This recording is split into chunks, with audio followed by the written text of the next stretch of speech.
¿A quién de aquí le gustan las series de televisión? Un montón de. Yo sé que no vais a levantar la mano, pero hay muchas personas aquí que estáis enganchadas a la serie de televisión, que yo lo sé. Es más, hasta yo mismo estoy enganchado a alguna de ellas, por culpa vuestra, ¿no? Por culpa de alguno de vosotros. Una de las cosas que me suele ocurrir cuando veo una temporada de una serie de televisión es que, bueno, necesito a veces volver atrás antes de ver la siguiente temporada porque no sé por dónde se quedó. Me quedo como un poco, no sé cómo conectar la historia, ¿no? Me pierdo, no puedo seguir el hilo. Bueno, lo que nos pasa esta mañana con los versículos del 11 al 15 de este capítulo de Colosenses es algo un poco parecido. O sea, estos versículos forman parte de otros que están delante y que necesitamos mirar rápidamente para no perder el hilo de lo que Pablo quiere contarnos a continuación, ¿vale? Así que es lo que vamos a hacer. Vamos a hacer un pequeño resumen. Todo esto comienza con el versículo 8, ¿vale?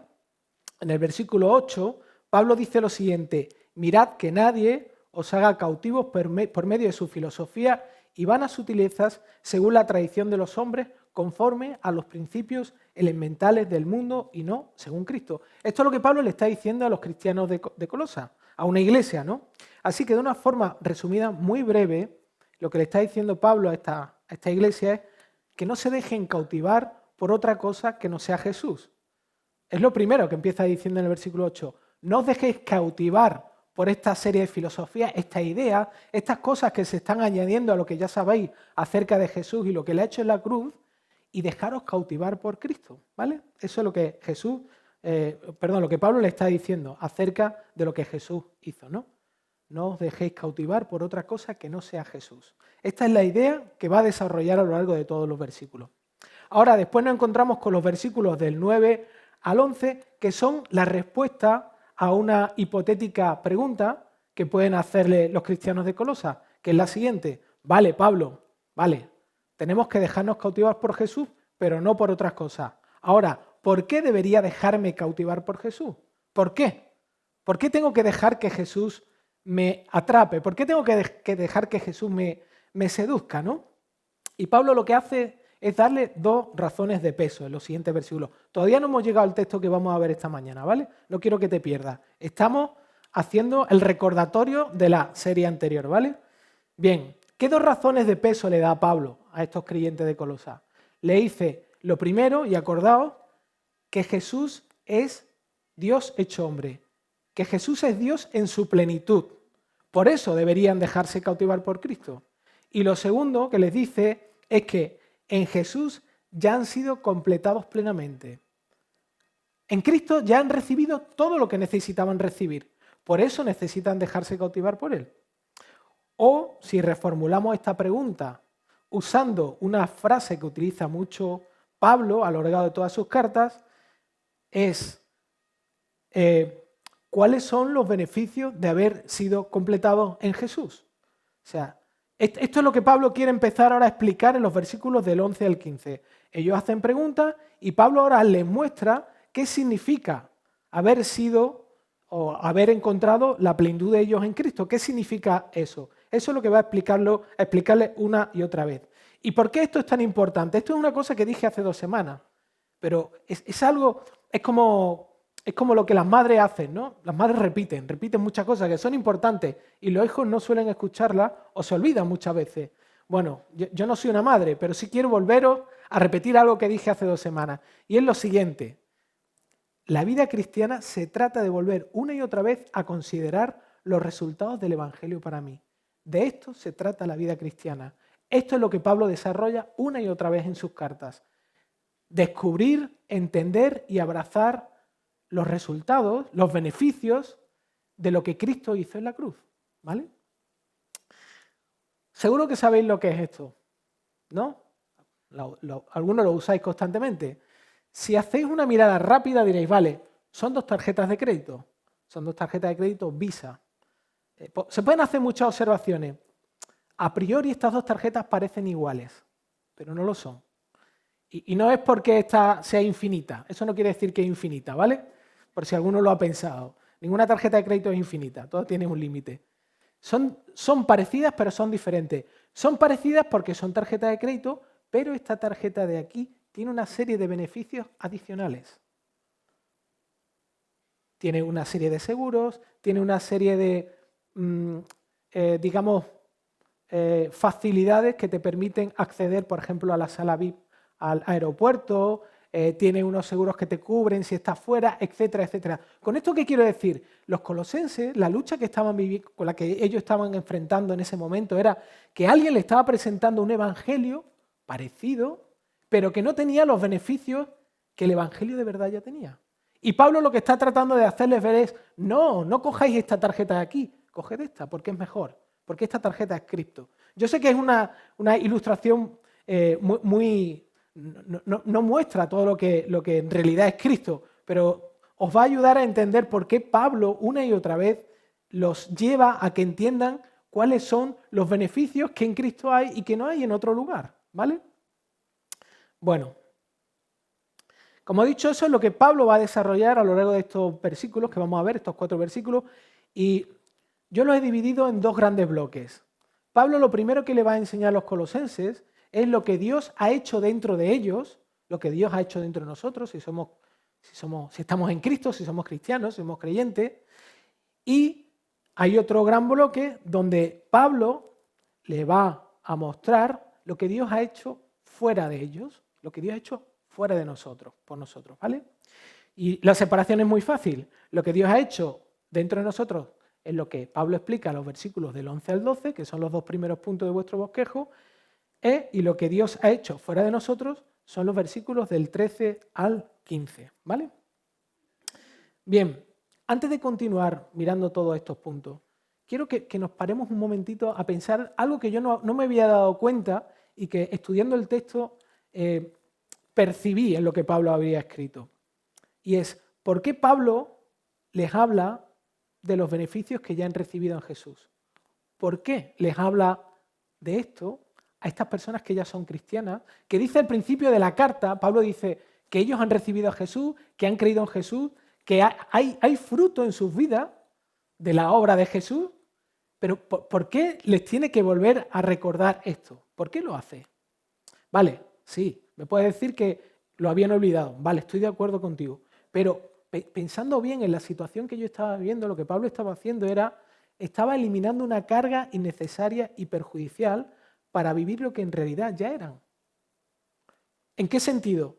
Había un grupo de gente que le estaban diciendo, vale, sois buenos cristianos, pero aún nos faltan cosas para ser mejores cristianos. Aún nos faltan cosas para poder realmente vivir lo que significa tener a Cristo. Tenéis que hacer cosas, ya lo veremos, ¿no? Tenéis que cortaros parte de vuestro cuerpo, etc. Hay una serie de cosas adicionales que ellos recibían como una presión para realmente ser lo que Dios se supone que esperaba de ellos. Y Pablo lo que está haciendo es aliviar la carga. ¿Por qué esto es tan importante? No sé en qué estadio estás tú personalmente, pero todo cristiano está en diferentes estadios a lo largo de su vida. Pero hay 2 estadios particulares. Uno, donde por más que te esfuerzas te das cuenta de que no puedes alcanzar lo que Dios demanda de ti. Vas a la Biblia y te sientes confrontado con lo que Dios dice. Y sientes una carga, sientes un peso, sientes que no llega. Bueno, Pablo te está hablando a ti, me está hablando a mí. Si estamos en ese estadio. Si estás en un estadio donde estás insensible, necesitas que Pablo también te diga que por mucho que tú hagas, eso no va a alcanzar tu cercanía a Dios, ¿no? Sino que es algo que hace Él, ¿no? Bueno, solamente quería dejaros con esta idea porque me resultó tremendamente esperanzadora, porque todos nosotros nos encontramos muchas veces en ese momento cuando somos confrontados con nuestros fallos, con nuestras realidades, con nuestras debilidades, con lo que somos. Somos hijos de Dios en proceso de convertirnos en hijos de Dios, ¿no? Lo somos, pero todavía no. Y de eso también voy a hablar un poco más adelante. Pero quisiera que nos acercásemos al primero de los puntos, que es justamente el que Pablo desarrolla en el versículo 11, y es que hemos sido circuncidados en Cristo. Hemos sido o haber sido circuncidados en Cristo es uno de los beneficios que implica el estar plenos en Él, ¿vale? Yo cada vez que escucho la circuncisión, a lo mejor las mujeres no, pero si eres hombre, no sé, a mí me duele solamente pensar en eso, ¿no? Lo que suponía. Ismael a veces bromeaba conmigo y me decía, papá, menos mal que no soy judío, menos mal que no nací judío y no he tenido que pasar por eso, ¿no? Después de explicarle cuál era la práctica. No quiero que entremos en detalles de qué se trata, ¿no? Pero Pablo utiliza esta imagen de la circuncisión, de este rito judío, de dos formas diferentes, ¿no? Nos habla de que es una práctica física que realmente, bueno, Dios ordenó a Abraham, era una forma de distinguir a los que eran del pueblo de Israel, de los que eran escogidos, era una señal externa y física que cuando se veía, pues era obviamente para los hombres solo, pero los distinguía como parte de toda la humanidad que había sido escogida por Dios como su pueblo amado. Eran diferentes al resto de los pueblos, eran buscados, eran deseados, eso era lo que distinguía a los judíos, ¿no? Pero también la circuncisión les recordaba a los judíos que para poderse acercar a Dios, para poder tener una relación con Él, hacía falta cortar algo. Había que cortar radicalmente algo. Había que cortar radicalmente todas aquellas cosas que competían con Él. Era necesario. Pero, ¿sabes cuál era el problema de la circuncisión? Que la circuncisión no tenía la capacidad ni el poder de cambiar lo más interno de los judíos. No podía cambiar sus corazones.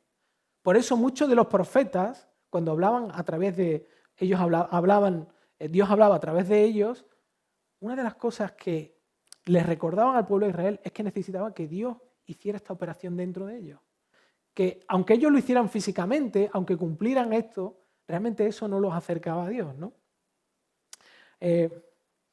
Por eso Pablo utiliza este ejemplo de la circuncisión y dice que todo creyente, que toda persona que está plena en Cristo, ha recibido una circuncisión que no es de manos humanas. ¿Qué quiere decir esto? Que no es de manos humanas. ¿Qué pasa? ¿Que el corte es telepático? ¿Es a distancia? A ver, la circuncisión física, como he dicho, era una especie de metáfora que simbolizaba algo más profundo. Un cambio de corazón operado por Dios mismo en el asiento de nuestra personalidad. En realidad, la circuncisión lo que mostraba era la necesidad de un cambio en nuestros deseos. Un cambio en lo que apreciamos. Eso es lo que recordaba la circuncisión. Obviamente, la física no podía lograr eso porque se hacía externamente. Y era necesaria una circuncisión interior, interna, ¿no? A esto los teólogos lo llaman regeneración. Y esto es lo que ocurre en el momento en el que nosotros conocemos a Jesús. En el momento en el que Cristo se convierte en alguien que no solo nos confronta con nuestra realidad, sino que nos salva y que nos rescata y que nos da esperanza. Y eso genera una nueva naturaleza dentro de nosotros. Eso debe generar una nueva naturaleza. Y no se trata de algo físico. Y cuando hablo de una nueva naturaleza, me refiero a lo siguiente, que sigo siendo la misma persona. Cuando yo conozco a Cristo, externamente soy la misma persona. Si no tenía pelos, sigo sin tener pelo. Y si tenía michelines, sigo teniendo michelines. No cambio externamente, pero hay un cambio interior. Hay un cambio dentro de mí. Externamente soy la misma persona, pero por dentro no lo soy. Sí, no soy perfecto. Sí, tengo lucha, pero algo ha ocurrido dentro de mí. Algo ha cambiado dentro de mí. Algo es diferente dentro de mí. No soy la misma persona. No soy quien era. ¿Por qué? Porque ahora comienzo a amar lo que antes no amaba. Ese es el cambio. Es un cambio en lo que amo. Ahora, cuando yo tengo un encuentro con Cristo, cuando Él me circuncida mi corazón, comienzo a amar lo que yo no amaba. Y comienzo a desear lo que no deseaba. Y lo que antes tenía tanto valor para mí, lo que antes yo perseguía con tanto afán, ha perdido ese valor en comparación con Cristo. Esa es la circuncisión que Cristo hace en nosotros. Y además, sé que no vivo eso de una forma perfecta, pero estoy en el camino. Reconozco, lo acepto, pero miro a Jesús y sigo adelante. Si Él realmente ha hecho eso dentro de mí, sigo adelante, porque ahora soy parte de su familia y aunque no tengo una marca física como los judíos, sí hay una marca a la que puedo mirar que me recuerda que eso lo ha hecho Cristo en mí. Que son sus marcas en las palmas de la mano cuando fue clavado en la cruz. Esa es la marca de la circuncisión que Jesús ha hecho por mí. Es la marca que me recuerda lo que Él ha hecho dentro de mí. ¿Sí? Así que ese es el primer beneficio. El primer beneficio es que si estamos completos en Cristo, si hemos completado en Él ha cambiado algo dentro de nosotros para que lo podamos amar, anhelar, no de forma perfecta, no siempre igual, pero hay un cambio dentro de nosotros que crece, que va creciendo cada vez más. ¿Sí? Lo segundo que dice Pablo es que hemos muerto y resucitado con Cristo. La segunda marca es haber muerto y resucitado con Cristo. Pablo pasa rápidamente en el siguiente versículo a la imagen del bautismo diciendo que todos los que creen en Jesús han sido enterrados y resucitados con Él. Es lo que dice, sepultados, enterrados. ¿Sabías que has sido enterrado cuando te bautizaste? ¿Sabías que has sido la primera persona, el primer espectador de tu propia muerte si estás bautizado? ¿Si has recibido a Jesús? ¿Lo sabías? Eso es lo que simboliza el bautismo. Que hemos muerto. ¿Sí? Ya no eres tú. Has muerto y has resucitado. Ya no eres tú. Ahora, cuando Pablo piensa en la muerte con respecto al bautismo, está pensando en dos aspectos de la muerte, ¿vale? Tiene dos ideas en la cabeza. La primera, como él dice, es que ya estábamos muertos antes de conocer a Jesús. Estábamos totalmente muertos, inertes. Imagínate que tienes un cáncer en estadio 4. No tienes solución ya. O sea, vale, estás vivo, pero estás muerto. Bueno, Pablo lo que dice es justamente que esa es nuestra situación. Esa es nuestra situación antes de conocer a Jesús. ¿Sí? Y la segunda forma en la que Pablo está enfocando la muerte es en el sentido de que cuando Jesús murió, nosotros mismos morimos jurídicamente con Él. O sea, no hemos muerto físicamente con Él en la cruz, sino jurídicamente. ¿Qué quiere decir esto? Que todo aquello que nos mantenía atrapados en esta vida y separados de Dios, deja de estar vinculados con nosotros porque en la muerte de Jesús fue enterrado, se fue a la tumba. Todas esas cosas que nos atrapaban, todas esas cosas que nos mantenían apartados de Dios, todas aquellas cosas que no nos permiten ver su valor, que no nos permiten disfrutar de Él, fueron enterradas, se quedaron allí. Si hemos creído en Él, obviamente, ¿no? Lo que ocurrió es, seguro que si tienes una empresa o has tenido relación con el ámbito empresarial, José Manuel seguro que sabe mucho de esto, es que si hay un problema en una empresa con Hacienda y ese problema lo ha generado un empleado, a quien se llevan a la cárcel es al representante de la empresa. Es el que tiene el nombre de la empresa. Pues tu empresa, que estaba en quiebra, ¿sabes lo que pasó? Lo que ocurrió en tu muerte y en la resurrección, a través de lo que pasó en la cruz, es que Jesús puso su nombre en esa empresa. Y los cargos fueron para Él, no fueron para ti. Así que allí en la cruz, todo lo desastroso de nosotros fue crucificado. Todo nuestro orgullo, nuestro miedo, nuestra inseguridad, nuestra insatisfacción, nuestra ira, nuestro temor, el miedo a las personas, la pereza, la independencia, todas esas cosas en la cruz fueron fusiladas. Se les dio un disparo en la cabeza. ¿Sí?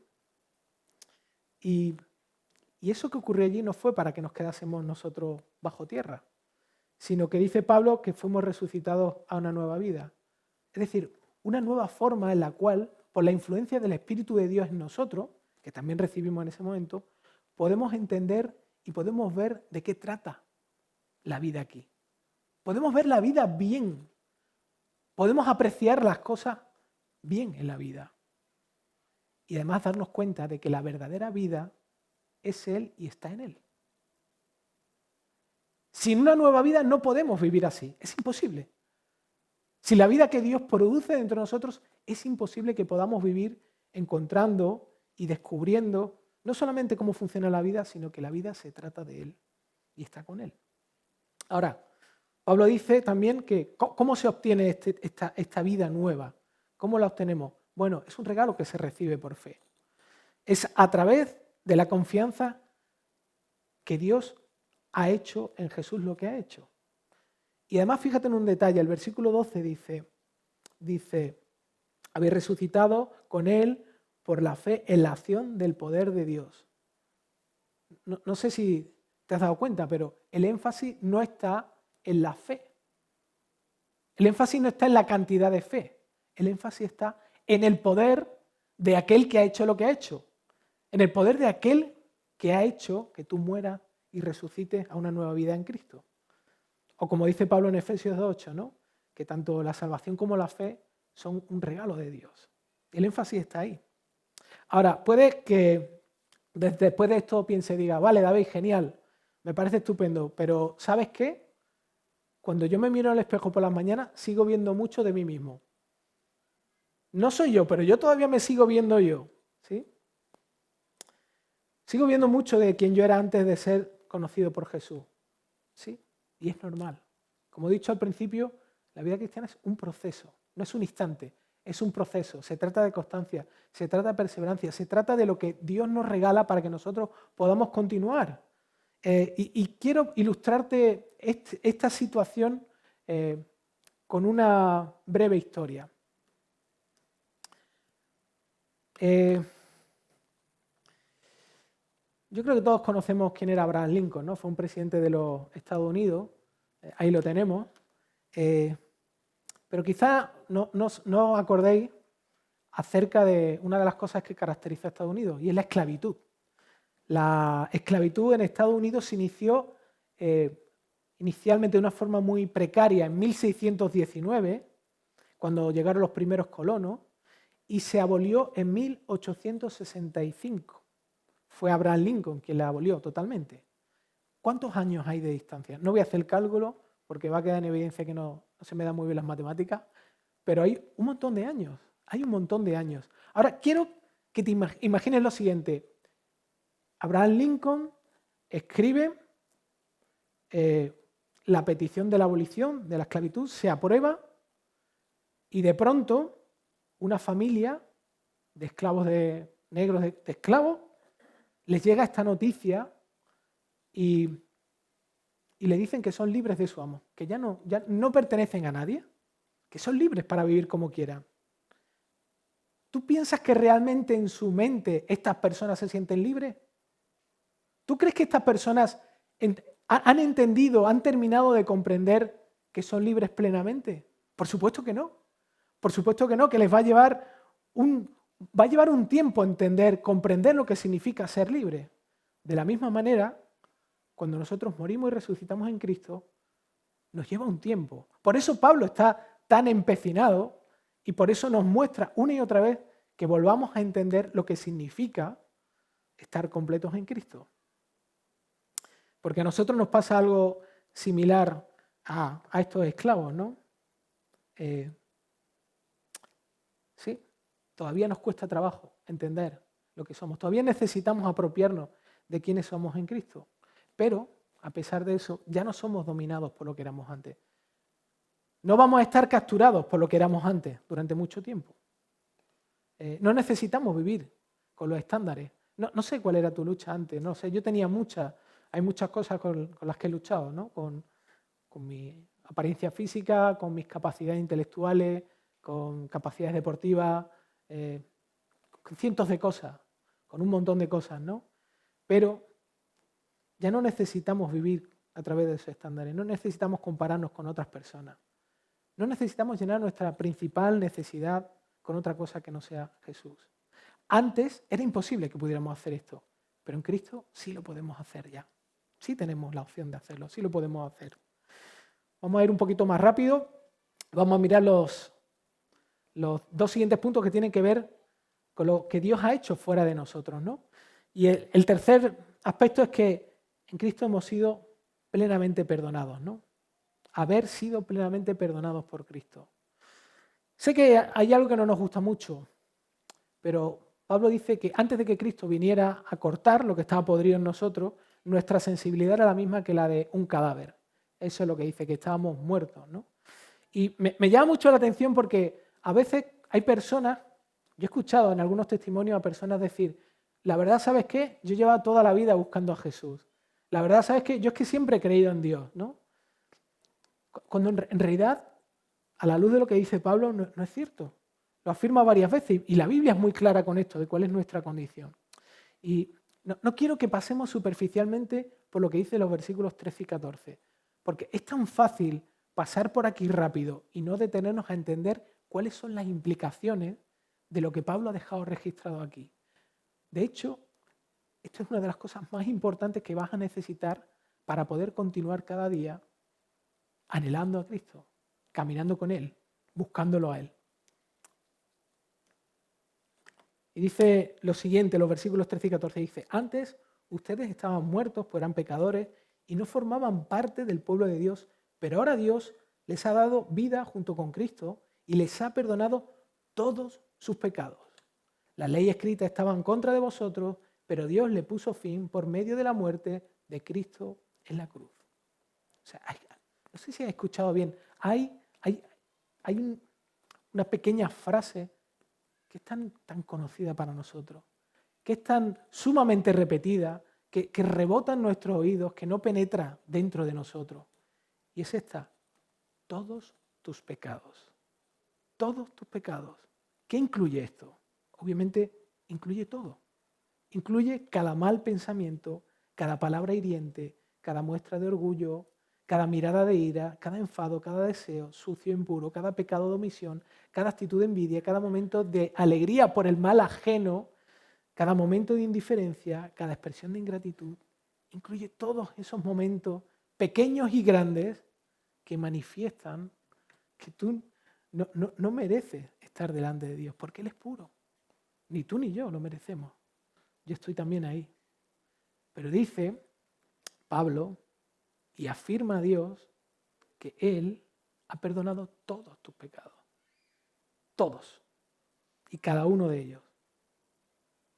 Además también aquellos en los que nos sentimos que hemos decepcionado a Dios. Que lo hemos intercambiado por cualquier otra cosa. Si eres como los de Colosas, que habían recibido a Jesús, pero estaban siendo tentados a pensar que tenían que seguir haciendo cosas para tener una plena relación con Él, necesitas que el Evangelio te libere la carga. Necesitas que lo que Pablo está diciendo te quite la presión. No importa el tamaño o la recurrencia del pecado en tu vida. No importa. Ante la cruz eso no importa. Porque Jesús borró el registro de todos ellos para siempre. Eso es lo que Pablo dice ahí. Hay un registro de todos los aspectos más oscuros de nuestra vida y en la cruz fueron clavados, desaparecieron y fueron borrados. ¿Sí? Borrados con la sangre de Cristo, no con nuestro esfuerzo, ni con lo que otras personas podían hacer. Y el último punto, que va a ser más cortito, es haber sido declarados vencedores en Cristo. Ese es otro de los beneficios. ¿Tú sabías que a Pablo le encantaba hacer spoiler de las cosas? Pablo no era de los que se guardaba las sorpresas para el final. Y en el versículo 15 nos está mostrando un spoiler.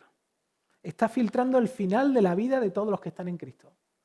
Está recordando cuál va a ser el final de tu vida por causa de lo que Jesús hizo.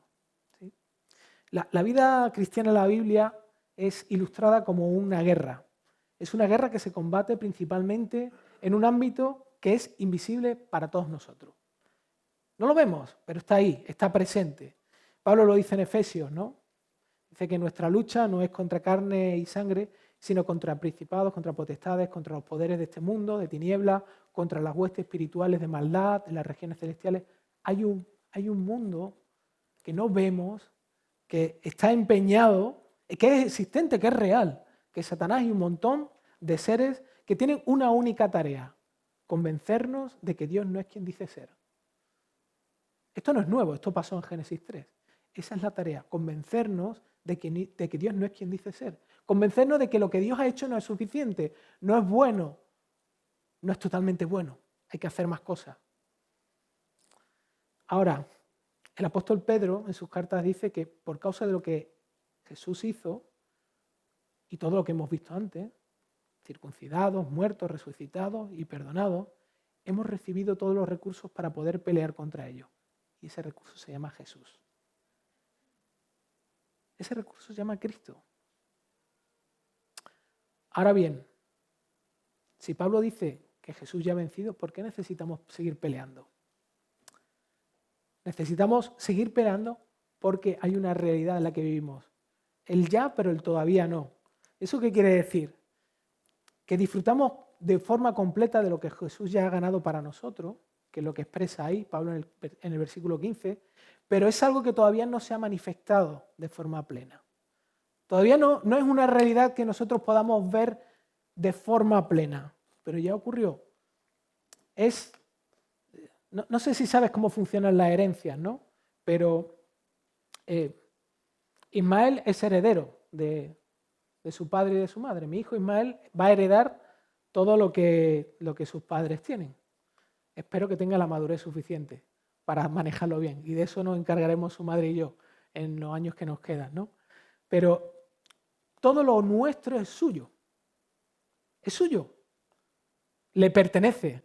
Ahora bien, ahora lo puede disfrutar con plenitud con nosotros, pero no lo puede disfrutar de una forma completa. En el futuro lo hará, pero todavía no, ¿vale? ¿Y por qué? Porque es mi hijo. O sea, no es algo que él se haya ganado. O sea, mi patrimonio es suyo y el de Sara también es suyo, simplemente por el hecho de que es mi hijo. Así que lo va a disfrutar ahora parcialmente, ahora poco a poco, pero en el futuro lo va a disfrutar de una forma plena. Eso es lo que está diciendo Pablo aquí.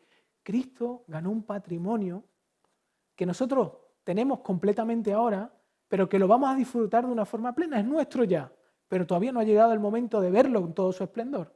Pero llegará, llegará. Y quiero terminar con un aspecto, una pequeña historia, ¿no? Algo que contó alguien y que me gustó mucho para ilustrar de una forma más viva el énfasis de lo que Pablo quiere comunicarle a los cristianos de Colosa, lo que quiere comunicarnos a nosotros y lo que yo quiero comunicaros a vosotros. Quiero hablaros de una persona. Quiero hablaros de William Randolph, conocido en el mundo entero, ¿verdad? Bueno, este hombre no era un coleccionista ni un amante de arte, pero era un comprador compulsivo y maniático, ¿sí? Le encantaban las obras de arte, le encantaba todo lo que tenía que ver con el arte, con la cultura. Y bueno, quizás ni lo entendía ni lo valoraba, pero era un compulsivo acumulador de cosas valiosas. Cuenta la historia que llegó a ser popular aquí en España porque expolió a España de un montón de obras de arte, se llevó un montón de ellas, ¿no? De hecho, compró una catedral por $40.000 y se la llevó piedra por piedra a los Estados Unidos. Ahí está, esas cajas que veis ahí son la catedral desmontada piedra por piedra en uno de los puertos españoles y se lo llevó a Estados Unidos, ¿no? En cierta ocasión dicen que leyó acerca de la existencia de una obra de arte que era muy valiosa. Obviamente, cuando él escuchó lo valiosa que era, envió a uno de sus agentes para que la comprara a cualquier precio. Y esta gente salió a la búsqueda de esa obra de arte y después de meses de búsqueda infructuosa se dieron cuenta de que esa obra de arte ya estaba en los almacenes de este hombre. Llevaba mucho tiempo ahí y él ni lo sabía. Él ni lo sabía. La tenía en su propio almacén y ni siquiera sabía de la existencia. ¿Qué quiere decir con esto? No seamos como este hombre. No lo seamos. No busquemos más allá de Jesús para encontrar una vida plena. Si lo tenemos a Él y no tenemos nada, lo tenemos todo. Si tenemos todo y no tenemos a Cristo, no tenemos nada. No tenemos nada. En Jesús descansa nuestra salvación, nuestra seguridad, nuestra confianza, nuestra santificación. Este proceso de ir amándolo y descubriendo en Él su belleza.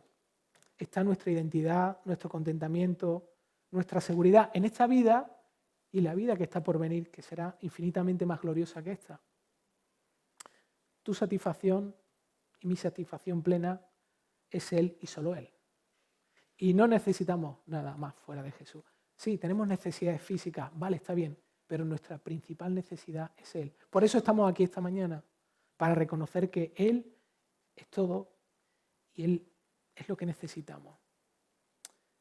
Así que nuestro desafío, nuestro reto, no es, como he dicho, buscar otras cosas, es tener un mejor entendimiento y disfrute de lo que ya tenemos en Él cada día, su amor, su comprensión, su aceptación, su disciplina, todo lo que Él hace por nosotros. Nunca estamos solos, nunca lo sorprendemos.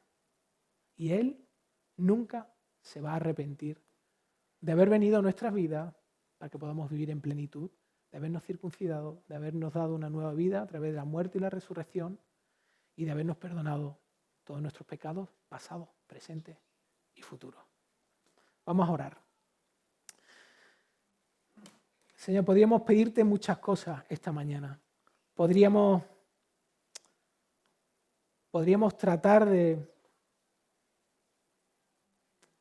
exponer nuestras necesidades, nuestras circunstancias actuales. Quizás estemos cargados por diversas causas, por la situación que estamos viendo en la vida, o incluso desanimados, o incluso apáticos, o incluso indiferentes contigo. Podríamos pensar que no necesitamos nada o que lo necesitamos todo. Pero solo quiero pedirte algo, una única cosa. Señor, quiero que tú nos deslumbres y que tú nos recuerdes que en ti tenemos toda la plenitud. Es nuestra mayor necesidad. Como Pablo repite una y otra vez, no solo a los colosenses, sino a toda la iglesia, incluso a él mismo, no hay nada más valioso, más precioso que tu presencia, que tu persona, que tu compañía, que tu perdón. Nadie como tú para confrontarnos y para alentarnos, nadie como tú para recordarnos lo que tienes preparado para nosotros.